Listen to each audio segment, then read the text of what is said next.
नमस्कार. दिनांक 18 ऑगस्ट. कथेचं शीर्षक आहे, तुझा गळा कापला तर काय करशील. रंगपंचमीच्या दरबारात जाण्यासाठी निघालेल्या चिंतोपंत टोळांना महाराजांनी थोपवले. राजाकडून 2-3 वेळा निरोप येऊनही महाराज टोळांना अनुज्ञा देत नव्हते. टोळ अस्वस्थ झाले. राजाची गैरमर्जी होणार अशी त्यांना भीती वाटू लागली. हे पाहून महाराज म्हणाले, तुझा गळा कापला तर काय करशील. काहीतरी विपरीत घडणार असल्याने आपल्या सुरक्षिततेसाठी महाराज मना करतायत हे जाणून चिंतोपंत स्वस्थ बसले. महाराज मेधावी म्हणजे सूक्ष्म, स्थिर, खंबीर, निश्चयात्मक बुद्धीचे होते. इतके की त्यांना त्रैलोक्याचे ज्ञान होत असे. कुठे काय घडत आहे, घडणार आहे याचे अचूक ज्ञान त्यांना होत असल्याने ते कधीच गडबडून जात नसत. हॅमलेट सारखी to be or not to be अशी द्विधा मनस्थिती त्यांची कधीच नसे. योग्य अयोग्य काय याचा अचूक विचार असे. साधी रंगपंचमीच्या दरबाराची गोष्ट पहावी. त्यावेळी टोळांचे घरी महाराज होते. त्यामुळे दरबारात जायचे असूनही चिंतोपंतांना वेळेवर जाणे शक्य होईना. राजाकडून निरोप आला तरी महाराज अनुज्ञा देईनात. महाराज जाऊ देत नाहीत आणि नाही गेलो तर राजाची मर्जी खपा होणार यामुळे चिंतोपंत अस्वस्थ झाले. काय करावे हे त्यांना समजेना.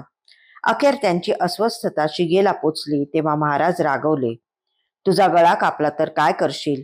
तेव्हा कोठे चिंतोपंतांना जाणीव झाली. दरबारात काही विपरीत घडणार आहे म्हणून आपल्या सुरक्षितते खातीर महाराज आपल्याला जाऊ देत नाहीत हे ते उमजले.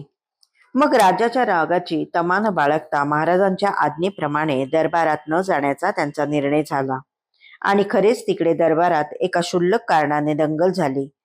सरदार गणपतराव खंडाकडे आपल्या जागी बसतेवेळी कमरेस लटकवलेल्या तलवारीचे टोक पिलाजीराव पिलवकर यांच्या पागोट्यास लागून पागोटे पडले. झाली गोष्ट सहज झाली होती, पण तेवढ्यावरून मानपानाचे वादंग उठले. सगळेच भडक डोक्याचे होते. शब्दाने शब्द वाढत गेला आणि भर दरबारात तलवारीचे सळ उपसून दोघेही एकमेकांवर चालून गेले. मोठ्या प्रयासाने इतर मानकऱ्यांनी त्यांना बाजूस केले खरे, पण रंगपंचमीचा बेरंग व्हायचा तो झालाच. पिलाजीराव यांनी समजून न घेता राईचा पर्वत केला म्हणून राजेसाहेबांनी त्यांना अक्कलकोटातून हद्दपार केले.